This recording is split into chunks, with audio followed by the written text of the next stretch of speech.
నమస్తే, welcome to beyond headlines. వార్తల వెనక వాస్తవాలను మీకు అందించే ప్రయత్నమే ఈ బియాండ్ హెడ్లైన్స్ కార్యక్రమం. తాజాగా ఆర్బీఐ గవర్నర్ని సౌత్ అండ్ సెంట్రల్ ఏషియాకి అమెరికా అంబాసిడర్గా ఉన్నటువంటి సెర్గియో గోర్ కలిశారు. ఈ భేటీకి ఉన్నటువంటి ప్రాధాన్యత ఏంటి? అమెరికా ఎందుకు భారత్ అంటే అంతలాగా భయపడుతోంది? పర్టికులర్గా డీడాలరైజేషన్ దిశగా ఈ మధ్యకాలంలో చాలా దేశాలు ప్రయత్నం చేస్తున్నాయి, డాలర్ వినియోగాన్ని తగ్గిస్తూ ఉన్నాయి. భారత్ కూడా అదే ప్రయత్నం చేస్తోంది. ఈ అంశాన్ని గురించి మాట్లాడదాం. ఈ కలయిక, ఈ భేటీ దేనికి? Let's talk. నాతో స్టూడియోలో అందుబాటులో ఉన్నారు అంతర్జాతీయ వ్యవహారాల నిపుణుడు మామిడి గిరిధర్ గారు. గిరిధర్ గారు నమస్తే. నమస్తే రాజు గారు. నమస్తే. ఏంటి అసలు సెర్గియో గోర్ అంబాసిడర్ అయిన తర్వాత ఆర్బీఐ గవర్నర్ని ఫస్ట్ కలవడం ఏంటి? దేనికి? What does it indicate? అంటే క్షీణిస్తున్నటువంటి శక్తి ఈరోజు అమెరికా అఫ్కోర్స్ ఇప్పుడు కూడాను అది నంబర్ 1 దేశం, ప్రపంచ శక్తి అదే. కానీ క్షీణిస్తున్నటువంటి దేశం ఇలాగే ప్రవర్తిస్తుంది. వాళ్ళ శక్తిని కోల్పోకూడదని చెప్పి దౌర్జన్యం చేస్తుంది. ఇప్పుడు మనం చూస్తే వెనెజువేలాలో ఏం చేశారు, తర్వాత మనకి ఇతరత్ర ప్రపంచవ్యాప్తంగా ఎలాంటి ఒక విధమైనటువంటి నియంత ఎలా ప్రవర్తిస్తారో అలా ప్రవర్తిస్తున్నాడు ఆయన. గ్రీన్లాండ్ నేను తీసేసుకొని ఇవన్నీ కూడా ఎందుకు చేస్తున్నారంటే, మేము చాలా బలవంతులము, మమ్మల్ని గౌరవించండి, మాకు అతీతంగా మీరు వెళ్ళలేరు, మమ్మల్ని మీరు కానీ ఇగ్నోర్ చేస్తే దాని పరిణామాలు పర్యవసానాలు చాలా తీవ్రంగా ఉంటాయి అని బెదిరించడానికి కోసం అని చెప్పి డొనాల్డ్ ట్రంప్ అమెరికా ఇవన్నీ వాళ్ళు ఇలా ఇటువంటి పనులు చేస్తున్నారు. వాళ్ళు ఆ దృష్టిలోనే మనం చూస్తే కనుక వాళ్ళకి అన్నిటికంటే పెద్ద థ్రెట్ ఈరోజు అమెరికాకి ఎక్కడి నుంచి వస్తుందంటే డాలర్. వాళ్ళ డాలర్ని కనుక ప్రపంచం యాక్సెప్ట్ చేయడం మానేసిందంటే అమెరికా కుప్పవుతుంది, కొలాప్స్. ఈరోజు వాళ్లకు $38 ట్రిలియన్ అప్పులు ఉన్నాయి వాళ్ళకి. వాళ్ళ జీడిపి 30 ట్రిలియన్ చెప్పుకుంటున్నారు. వాళ్ళు 30 ట్రిలియన్ కూడా అది ఒక ఏంటంటే ఒక మిథ్యనే అని చెప్పాలి. ఈరోజు అమెరికాకి వెళ్తే కనుక వాళ్ళ ఎయిర్పోర్ట్స్ ఎలా ఉన్నాయో చూడొచ్చు. ఎప్పుడో 40 ఏళ్ల క్రితం 50 ఏళ్ల క్రితం కట్టినటువంటి ఎయిర్పోర్ట్స్ అలాగే ఉన్నాయి. ఇన్ఫ్రాస్ట్రక్చర్లో ఏం మార్పులు లేవు. వాళ్ళ హైవేస్ అని అలాగే మరమ్మతులు చేసుకుంటున్నారు, కానీ దాని పెద్ద ఏం మార్పులు లేవు. ఇన్ఫ్రాస్ట్రక్చర్లో ఎక్స్పెండిచర్ లేదు.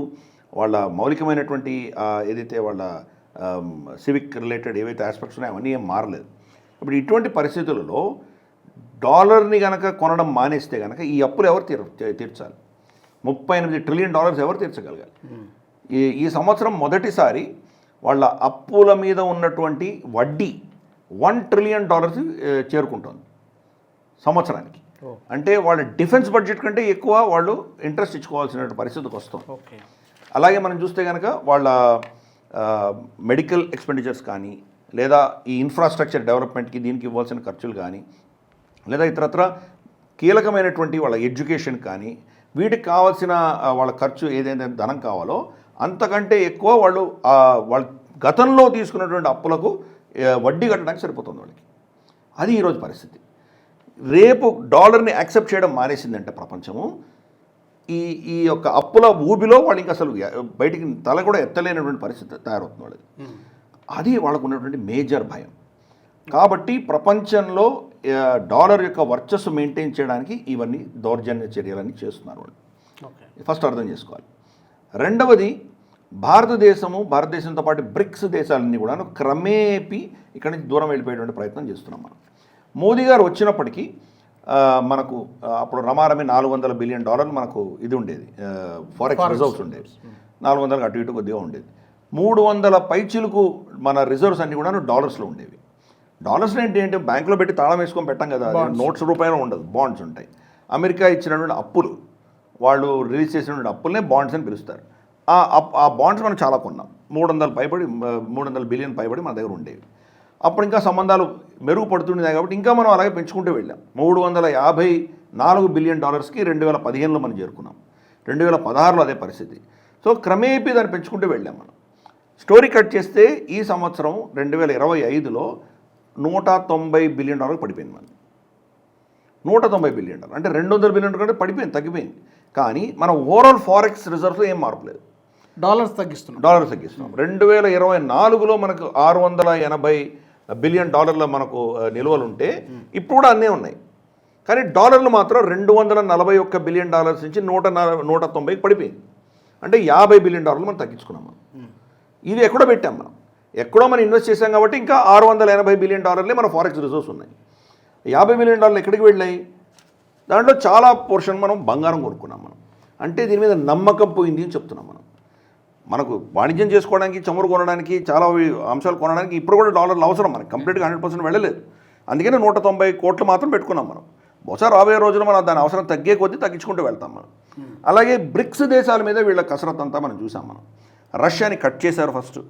రష్యా మీద ఇన్ని ఆంక్షలు పెట్టి అక్కడ ఏం కొనడానికి వీల్లేదని వాళ్ళకి డాలర్ నుంచి కట్ చేశారు, స్విఫ్ట్ నుంచి కట్ చేశారు.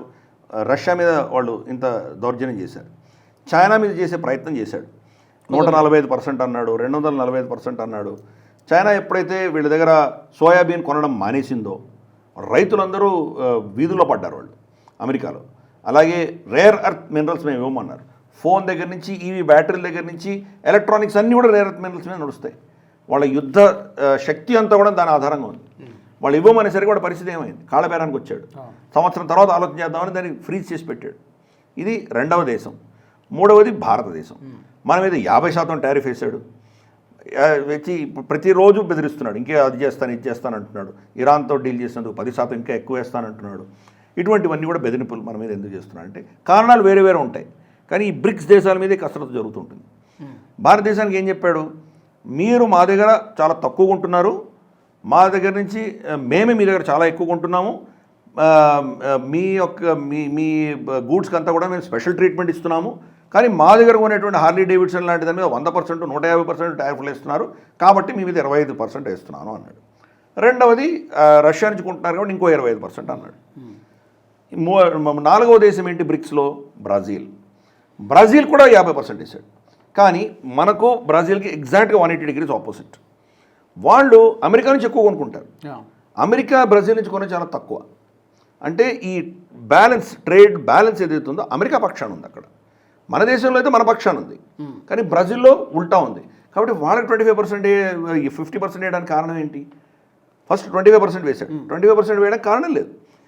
డొనాల్డ్ ట్రంప్ చెప్పిన కారణం అక్కడ ఉల్టా ఉంది. వాళ్ళే అమెరికానే లాభపడుతోంది, అయినా 25% టారిఫ్లు పెట్టాడు. రెండవ 25% ఏంటంటే గత రాష్ట్రపతి, ఇప్పుడున్నటువంటి లూలా డిసిల్వా కాకుండా ఈయనకంటే ముందరున్నటువంటి మనకు జే బోల్సనారో అన్నటువంటి రాష్ట్రపతిని వాళ్ళు ప్రాసిక్యూట్ చేస్తున్నారు. వాళ్ళ కోర్టులో అతని మీద కేసులు వేశారు, అతన్ని ప్రాసిక్యూట్ చేస్తున్నారు. అంటే ఎన్నికలప్పుడు చాలా గొడవలు చేశాడని, ఎన్నికలప్పుడు ఎన్నిక ప్రక్రియకి ఆటంకం కలిగించాడని, దేశానికి వ్యతిరేకంగా చాలా కార్యకలాపాలు చేశాడని ఇటువంటివన్నీ కేసులు నడుస్తున్నాయి. కోర్టులు నిర్ణయిస్తాయి, ప్రభుత్వం చేతుల్లో లేదు కదా. అతన్ని మీరు కంప్లీట్గా ఈ కేసులన్నీ మాఫీ చేసి అతన్ని వదిలిపెడితే అప్పుడు నేను వదిలిపెట్టేంత వరకు అదనంగా 25% వేస్తానని ఇంకో 25% వేశాడు. కారణం దానికి ఏం సంబంధం లేదు. వాళ్ళ దేశంలో వాళ్ళ చట్టాల ప్రకారం వాళ్ళ కోర్టులు నిర్ణయించాల్సింది డొనాల్డ్ ట్రంప్ ఎవరు చెప్పడానికి. వాళ్ళ మీద 50% వేశాడు. అది నాలుగవ బ్రిక్స్ దేశం. ఐదవది మనకు సౌత్ ఆఫ్రికా. సౌత్ ఆఫ్రికాలో G20 సమ్మిట్ జరిగితే ఆయన అక్కడ వెళ్ళని కూడా వెళ్ళలేదు. పైపెచ్చి వాళ్ళ మీద విపరీతమైన టారిఫ్లు కూడా వేశాడు. తర్వాత ఏమంటున్నాడు, సిరిల్ రామఫోసా అక్కడికి వెళ్ళినప్పుడు నువ్వు తెల్లజాతి వాళ్ళందరినీ హింసిస్తున్నావు అని చెప్పి 4 వీడియోలు చూపించాడు. సిరిల్ రామఫోసా ఏదో కొంత సడన్గా కంగు తిన్నాడు, కానీ ఏదో దాన్ని మేనేజ్ చేసుకుని బయటకు వచ్చేసాడు. సో కంప్లీట్గా ఇద్దరి మధ్యలో సంబంధాలు దెబ్బతిన్నాయి. దానికి కారణం ఏంటి, తెల్లజాతి వాళ్ళని హింసిస్తున్నాడు. ఏం అర్థం లేదు అక్కడ. G20 సమ్మిట్ జరిగింది సౌత్ ఆఫ్రికాలో, డొనాల్డ్ ట్రంప్ వెళ్ళలేదు అక్కడికి. ఈ సంవత్సరం 2026లో USA ఇప్పుడు హోస్ట్ చేయాలి. మనం భారతదేశం తర్వాత మనకు సౌత్ ఆఫ్రికా వెళ్ళింది, బ్రెజిల్కి వెళ్ళింది, బ్రెజిల్ నుంచి సౌత్ ఆఫ్రికా నుంచి ఇప్పుడు అమెరికా. ప్రతి సంవత్సరం G20 దేశంలో ఎవరో ఒకరికి ఇది వెళ్తుంటుంది. ఆయన ఏమన్నాడు, ఈ సంవత్సరం నేను సిరిల్ రామఫోసా అని కూడా పిలవను అంటున్నాడు. ఎందుకంటే తెల్లజాతి వాళ్ళ మీద వివక్షత చూపిస్తున్నాడు కాబట్టి నేను పిలవనంటున్నాడు. అంటే ఐదవ దేశం అయినట్టు బ్రెజిల్ మీద కక్షాదాధింపు చేస్తున్నాడు. ఈ 5 మందిలో కారణాలన్నీ సపరేట్ కారణాలు చెప్పినా మౌలికంగా ఏంటంటే వీళ్ళందరూ కూడా డాలర్ ప్రత్యామ్నాయం చూసుకుంటున్నారు. బ్రిక్స్ని డిస్మాంటిల్ చేయాలనుకుంటున్నారు అని బెదిరించాడు. బ్రిక్స్లో వీళ్ళు ఎవరో ఏం చేయలేరు, బ్రిక్స్ అయిపోతుంది, వాళ్ళ మీద ఇట్లాంటి టారిఫ్లు వేస్తాను, అది చేస్తాను, ఇది చేస్తాను బెదిరించాడు అని. అందుకని ఆ దృష్టిలో మనం చూడాలి. ఈ అన్ని దేశాల మీద ఇదే చేస్తున్నాడు, కానీ వీళ్ళెవరు కూడా తల వంచట్లేదు. ఏదో విధంగా ఇతనిచ్చే ప్రెషర్ని తట్టుకోగలుగుతున్నారు, ప్రత్యామ్నాయం చూసుకోగలుగుతున్నారు. రష్యా ఎకానమీ వాళ్ళ రష్యన్ రూబెల్ ఈరోజు బాగా బలపడింది. యుద్ధం సమయంలో క్షీణించినా ఇప్పుడు మళ్ళీ బలం పుంజుకుంది. వాళ్ళ జీడిపి బాగానే పెరుగుతుంది. వాళ్ళు నిజంగా ప్రపంచవ్యాప్తంగా చమురు కానీ, మనకు ఫర్టిలైజర్కి సంబంధించిన ఇష్యూస్ కానీ, మనకు ధాన్య సంపద, మనకు పల్సెస్ లాంటివి, గోధుమలు, ఇవన్నీ కూడా బాగానే ఎక్స్పోర్ట్ చేయగలుగుతున్నారు. వాళ్ళు తట్టుకున్నారు. వాళ్ళు ఇన్ని డాలర్ల నుంచి వాళ్ళను తీసేసినా కానీ వాళ్ళు తట్టుకోగలిగారు. చైనా వాళ్ళు ఎదురుదాడి చేసేసరికి వాళ్ళు తట్టుకోగలిగారు. మనము మన మీద ఆగస్టులో పడింది 50% వేటు. ఇప్పటిదాకా మనం ఏం తల ఒగ్గలేదు. మనం ప్రత్యామ్నాయాలు చూసుకున్నాం. మనం ఇప్పుడు వాళ్ళే దిగు వస్తున్నారు కదా. సెర్గియో గోర్ స్టేట్మెంట్ రీసెంట్గా, స్నేహితుల మధ్య ఇలాంటి భేదాభిప్రాయాలు సహజమే, కానీ భారత్ ఎప్పటికీ మాకు మిత్రదేశమే, ట్రంప్ మీ దేశానికి రావచ్చు అని చెప్పి ఈ మధ్యన ఇవన్నీ దాన్ని మిత్రదేశం అయితే దాన్ని 10% తీసుకురా మరి లేదు కదా. కాబట్టి మిత్రదేశం ఎలా అవుతుంది? ప్రపంచంలో ఎవరికి ఎవడు మిత్రుడు కాదు, ఎవరికి ఎవడు శత్రువు కాదు. వాటి ఇంట్రెస్ట్ మాత్రమే ఉంటాయి. డొనాల్డ్ ట్రంప్ కంటే ఎక్కువ ఇంట్రెస్ట్ ఆధారంగా పనిచేసేవాడు ఎవడు లేడు. ట్రాన్సాక్షన్గా పనిచేస్తాడు. ప్రతి ఒక్కడు ఆయన మిత్రుడే. My great friend Modi, my great field marshal Asim Munir, లేనివాడు ఎవడు, అందరూ ఆయన ఫ్రెండ్సే. Xi Jinping is a great friend. So ఇది పరిస్థితి. కాబట్టి డొనాల్డ్ ట్రంప్ చెప్పేదానికి ఏమి వాల్యూ ఉండదు, ఆ దృష్టిలో చూడాలి. సో అల్టిమేట్గా ఏమవుతుందంటే ఈ దేశాలన్నీ కూడా కంకణం కట్టుకొని మెల్లిగా వెళ్ళిపోతున్నాయి. దీని నుంచి డాలర్ నుంచి తగ్గించుకుంటూ వస్తున్నాయి. మనం $50 బిలియన్ తగ్గించాం. చైనా గత 3-4 సంవత్సరాల్లో $680 బిలియన్ తగ్గించుకున్నారు. $1.4 ట్రిలియన్ వాళ్ళకు ఫారెక్స్ రిజర్వ్స్ ఉన్నాయి చైనాలో. దాంట్లో 680 బిలియన్ మనకు యూఎస్ఏ నుంచి తగ్గించుకున్నారు వాళ్ళు. ప్రత్యామ్నాయాలు చూసుకున్నారు వాళ్ళు. ఈ $50 బిలియన్ అనేది ఎంత కాలంలో తగ్గించాం మనం? ఒక సంవత్సరంలో 21% మనం తగ్గించుకున్నాం. అంటే ఆల్మోస్ట్ 400 దగ్గరగా ఉన్నటువంటి డాలర్స్ని ఈరోజు 190కి పడేస్తున్నాం మనం. గత 4-5 సంవత్సరాలు మనం కూడా సిగ్నిఫికెంట్గా తగ్గించుకున్నాం. 200 బిలియన్ పైచుకే మనం తగ్గించాం. జపాన్ వాళ్ళ అలై అయినటువంటి, వాళ్ళ మిత్రదేశమైనటువంటి, వాళ్ళ చెప్పు చేతుల్లో ఉన్నటువంటి, వాళ్ళ చట్టం కూడా అమెరికా రాసినటువంటి దేశం 300 బిలియన్ వాళ్ళు తగ్గించుకున్నారు వాళ్ళు. సో క్రమేపీ ఈ దేశాలన్నీ అమెరికా నుంచి దూరం వెళ్ళిపోతున్నాయి. ఒక 10-12 సంవత్సరాల క్రితం ప్రపంచంలో 78% డాలర్సే రిజర్వ్ కరెన్సీస్ ఉండేవి. ఈరోజు 50%కి 55%కి కుదేలైపోయినాయి. భారతదేశం అయితే మనకు 50% కంటే తక్కువే ఉన్నాయి మనకి. సో ఆ స్థితికి మనం తీసుకొచ్చాము ఇవన్నీ కూడా. అందుకని దీన్ని ఏదో విధంగా దీన్ని కంట్రోల్ చేయాలి. ఇన్ని శాంక్షన్స్ వేసినా వీళ్ళు తట్టుకోగలుగుతున్నారు. మనకు మేజర్ దెబ్బ తగిలింది ఎక్కడ? 3 అంశాల్లో తగిలింది. ఒకటి జెమ్స్ అండ్ జ్యువెలరీ, దాని మీద 50% ట్యాక్స్ పడింది. 2 మన టెక్స్టైల్స్ మీద పడింది. 3 షింప్స్, రొయ్యలు, వీటి మీద పడింది. అన్నిటికీ ప్రత్యామ్నాయాలు చూసుకున్నాం. డైమండ్స్ కొనేవాడు ప్రతి సంవత్సరం ధరలు పెరుగుతూనే ఉంటాయి. ఇంకో 50% పెరిగినా వాడేం పట్టించుకోడు. ఎందుకంటే డైమండ్ కొనేవాడు కొంటూనే ఉంటాడు. జెమ్స్ అండ్ జ్యువెలర్స్ కొనేవాడు కొంటాడు. ఏదో వ్యాలంటైన్స్ డే వస్తుంది ఇప్పుడు, ఏదో పెళ్ళిళ్ళు చేసుకుంటారు, దానికి రింగ్స్ ఎక్స్చేంజ్ చేసుకుంటారు. ఆ ధర ఎంత పెరిగినా వాడు కొంటారు. ఎందుకంటే ధనికులు కాబట్టి వాళ్ళకి పెద్ద ఇంపాక్ట్ ఉండదు. అక్కడ కూడా మనం తట్టుకోగలిగాం. 2 టెక్స్టైల్స్ ప్రత్యామ్నాయాలు చూసుకున్నాం మనం. నవంబర్లో వచ్చినటువంటి రిజల్ట్స్, డిసెంబర్ ఇంకా రావాలి. నవంబర్లో ఉన్నటువంటి రిజల్ట్స్ ప్రకారం మనం చూసామంటే 7.9% మన ఎక్స్పోర్ట్స్ పెరిగినాయి. అవును. ఎలా పెరిగినాయి అంటే అమెరికా కాకుండా ఎక్కడో అమ్ముతున్నాం. రేపు వీళ్ళు టారిఫ్ ఎత్తేసినా కానీ కూడా మనం మళ్ళీ అమెరికాకి వెళ్ళే పరిస్థితి లేదు. మనకు ఆల్రెడీ కస్టమర్స్ వచ్చేసారు, నమ్మకం పోయింది. ప్లస్ మనకు ఆల్రెడీ మార్కెట్, మనకున్న కెపాసిటీ కొనేవాళ్ళు ఉన్నారు కాబట్టి మళ్ళీ అమెరికా వెళ్ళాల్సిన అవసరం లేదు. గతంలో సింపుల్గా అమెరికాకి ఎక్స్పోర్ట్ చేస్తే అయిపోయిండేది. ఇప్పుడు 10 దేశాలకు ఎక్స్పోర్ట్ చేస్తున్నాం, మళ్ళీ అమెరికాకి వెళ్ళే పరిస్థితి లేదు. మనం తట్టుకోగలిగాం. షింప్స్ కూడా మళ్ళీ నార్మలైజ్ అయిపోయింది. వాళ్ళు కూడా 1%, 2% గ్రోత్ వచ్చేసింది. సో ఈ 3 అంశాల్లో కూడా మనల్ని వాళ్ళు ఏం చేయలేకపోయారు. మొత్తం చతికిలబడ్డారు. మనల్ని ప్రెషరైజ్ చేయలేకపోతున్నారు. రష్యా నుంచి చమురు కొనడం మానేస్తున్నారు అంటాడు, రేపో మాపో సంతకం పెడతానంటున్నాడు. ఇంతలోపల హోవర్డ్ లుట్విక్ వచ్చి మోదీ గారు ఫోన్ చేయలేదు కాబట్టి సిగ్నేచర్ అవ్వట్లేదు. అంటే నువ్వు మోదీ గారు ఫోన్తో చేసే ఏంటి సంబంధం నీకు? అది సంతకం పెట్టేది పీయూష్ గోయల్, డొనాల్డ్ ట్రంప్ కాదు కదా. నువ్వు ఇక్కడ హోవర్డ్ లుట్విక్కో ఇంకెవరో సంతకం పెట్టాలి మీ దగ్గర. వాళ్ళిద్దరూ ఈ 2 దేశాల మధ్య చర్చ, ఓ వ్యక్తి మధ్య చర్చ కాదు కదా. మీరిద్దరూ ఒప్పుకున్న తర్వాత డొనాల్డ్ ట్రంప్ నాకు ఫోన్ వస్తేనే నేను సంతకం పెడతానంటే కనుక అది అహంకారం. మనం దానికి లొంగట్లేదు. మనం మోదీ గారు ఫోన్ చేయట్లేదు. ఫోన్ చేసినా పుట్టినరోజుకో లేదా మన ఇండిపెండెన్స్ డేకో ఎప్పుడో ఆయన ఫోన్ చేశారు. అలా ఒక 7-8 సార్లు గత 6 నెలల్లో ఫోన్ వచ్చింది డొనాల్డ్ ట్రంప్ నుంచి.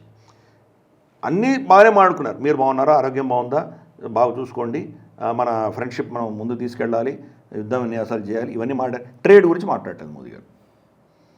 ట్రేడ్ గురించి నాకేదో కన్సెషన్ ఇవ్వు, కొంచెం తగ్గించు, బాగుంటుంది, మాకు కొంచెం ఊరట వస్తుంది అని అంటారేమో వెయిట్ చేస్తున్నాడు. చూడు మోడీ మెడ వంచేశాను అని చెప్పుకోవాలి. అది కుదరలేదు. ఈ దేశాలన్నీ కూడా వీళ్ళ మాట వినకుండా వాళ్ళు వెళ్ళిపోతున్నారు. సౌదీ అరేబియా ఈరోజు చూస్తే కనుక యువాన్లో వాళ్ళు ఆయిల్ అమ్మడానికి సిద్ధపడ్డారు.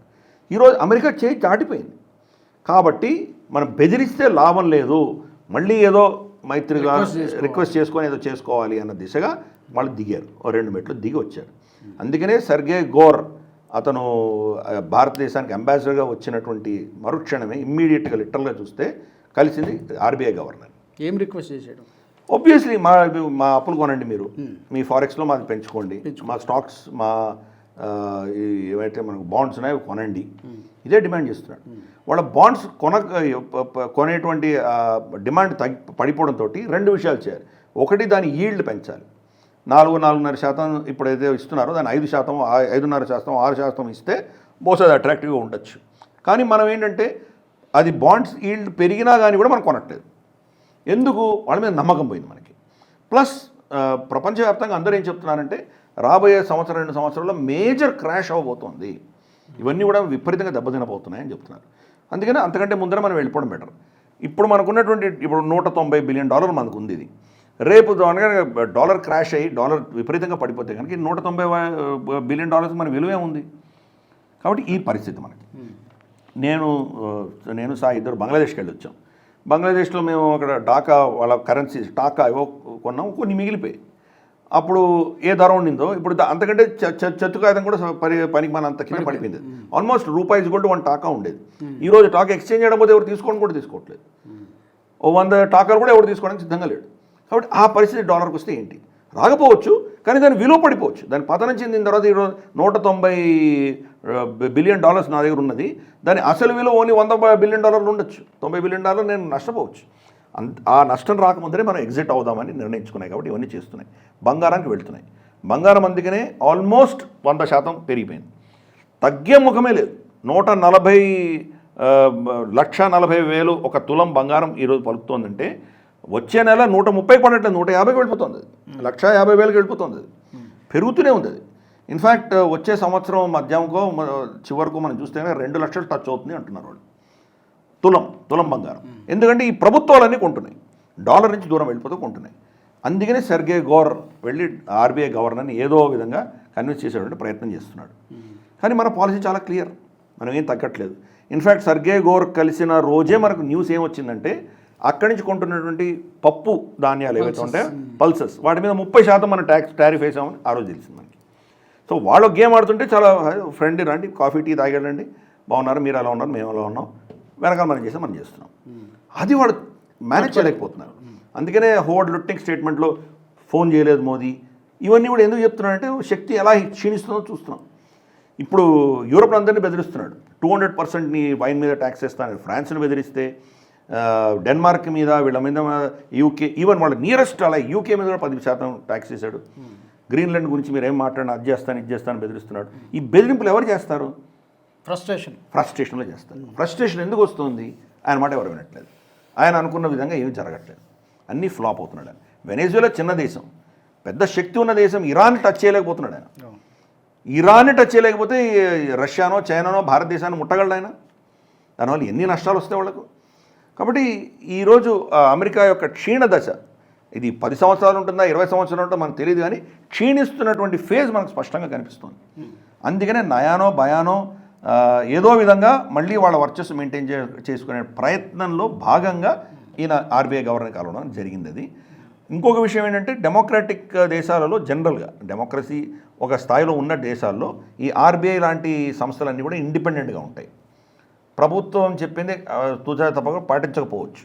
అమెరికాలో అదే పరిస్థితి. అమెరికాలో ఉన్నటువంటి వాళ్ళ ఫెడ్ ఏజెన్సీ ఏదైతే ఉందో వాళ్ళు దీన్ని ఇంట్రెస్ట్ రేట్స్ కానీ, డొనాల్డ్ ట్రంప్ ఏమో ఇంట్రెస్ట్ రేట్స్ తగ్గించమంటున్నాడు, వాళ్ళేమో వినట్లేదు.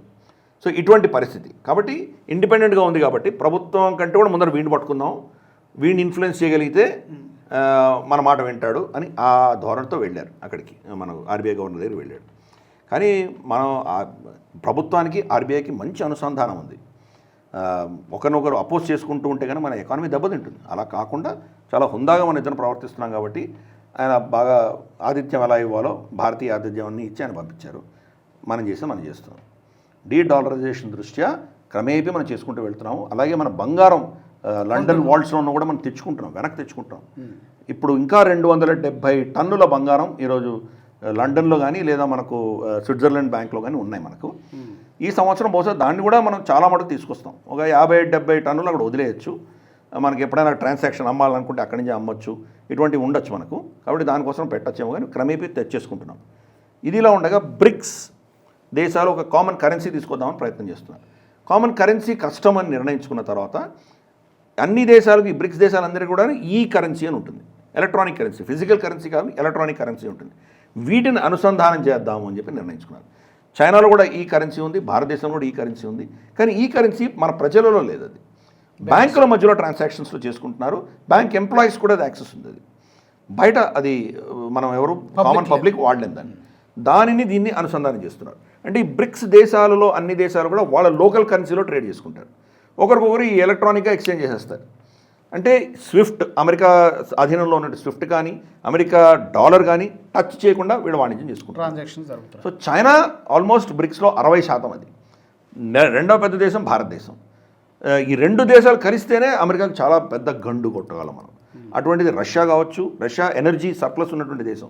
బ్రాజిల్ కావచ్చు, మనకు ఆఫ్కోర్స్ సౌత్ ఆఫ్రికా ఇవన్నీ చిన్న చిన్న దేశాలు. బట్ ఒక కూటమిగా మనం కనుక మన కరెన్సీస్లోనే ట్రేడ్ చేయడం మొదలుపెట్టి డాలర్కి దూరంగా వెళ్ళిపోయి వాళ్ళ స్విఫ్ట్, వాళ్ళ టెక్నాలజీకి దూరంగా వెళ్ళామంటే అమెరికాకి చాలా పెద్ద గండది. సో ఈ 2-3 అంశాల్లో వాళ్ళు నిజంగా గెలగెలలాడిపోతుంది అమెరికా. ఈయన ప్రగల్భాలు, ఈయన బెదిరింపులు ఒక ఎత్తు అయితే, క్వాయిట్గా మనం చేసుకువెళ్తున్నాం. కాబట్టి ఈ యాంగిల్ కూడా మొదలుపెట్టారు. కనీసం దొరికితే జుట్టు, లేకపోతే కాళ్ళు. డొనాల్డ్ ట్రంప్ జుట్టు పట్టుకునే ప్రయత్నం చేస్తున్నాడు, ఈయన కాళ్ళు పట్టుకునే ప్రయత్నం చేస్తున్నాడు. గిరిధర్ గారు, అయితే చివరిగా ఇప్పుడు ఈ క్షీణ దశలో ఉందని చెప్తున్నాం కదా, గత కొన్ని సంవత్సరాలుగా అక్యుములేట్ అయితే ఈ పరిస్థితికి వచ్చినట్టున్నారు. $38 ట్రిలియన్ అప్పు కానివ్వండి, వాళ్ళ డిఫెన్స్ మార్కెట్ కూడా పడిపోతుంది, ఎవరు కొనడం లేదని చెప్తున్నారు. ఇది ఇలాగే కొనసాగితే రాబోయే 5-10 సంవత్సరాల్లో ఏంటి అమెరికా పొజిషన్ ఏంటి? అంటే క్షీణించలేదు, క్షీణ దశకు మొదలైంది. ఓకే, క్షీణ దశ ఎంతకాలం ఉంటుంది చెప్పడం కష్టం. ఫర్ ఇన్స్టెన్స్ యూకే మొదటి ప్రపంచ యుద్ధం వరకు కూడా వాళ్ళు చాలా సర్ప్లస్లో ఉండేవాళ్ళు. రెండవ ప్రపంచ యుద్ధం అయిపోయేసరికంటే రమారమి ఒక 40-50 సంవత్సరాల్లో మొత్తం బ్యాంక్రప్ట్ అయ్యారు వాళ్ళు. 40 సంవత్సరాలు పట్టింది. మనకు రోమన్ ఎంపైర్కి వచ్చేసి ఒక 200 సంవత్సరాలు పట్టింది. అలాగే ఇక స్పానిష్ అది 100 సంవత్సరాలు పట్టింది. ఇలా ప్రతి ఒక శక్తికి కూడాను కొంత సమయం పడుతుంది క్షీణించడానికి. ఇప్పుడు అమెరికా క్షీణ దశలో ఎంటర్ అయింది. ఇది డొనాల్డ్ ట్రంప్ చేసే పిచ్చి పనుల వల్ల తొందరగా క్షీణిస్తుందా, లేదా ఏదో విధంగా వాళ్ళు తట్టుకొని కొంత దాన్ని పోస్ట్ పోన్ చేయగలరా మనకు తెలియదు.